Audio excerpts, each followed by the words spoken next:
What is an interesting story from history that most people probably don't know about? Garibaldi, now mostly known for his biscuit namesake. Garibaldi was a general who was key to the unification of Italy. His backstory began in Piedmont, in the north of Italy, where he was involved in the failed 1820 revolution. Sentenced to death, he escaped on a boat to South America, where he learned guerrilla warfare by fighting in the Uruguay Civil War. He then returned in 1849 to Italy, when he arrived in Rome, a recently proclaimed republic, led by his ideological companion, Mazzini, while the Pope had fled. Garibaldi was the leading general of what was a shining beacon of liberal democracy in a city-state. Eventually, the French reinstalled the Pope after a hard-fought defense. Garibaldi escaped yet again, this time moving to New York, where he became a pirate. He returned soon after, as his hometown, Nice, had been ceded to France as part of a deal for Piedmont to gain more territory, the first steps of unification.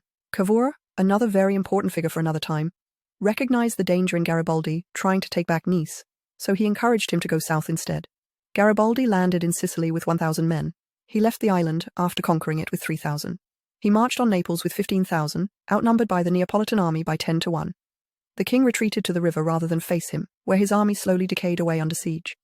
Garibaldi entered the city, by train, to a hero's welcome, and promptly handed over all the territory to the Piedmontese king. He had successfully conquered half the entire Italian peninsula by himself. He then retired to a small island called Caprera, with a year's supply of macaroni pasta and not much else.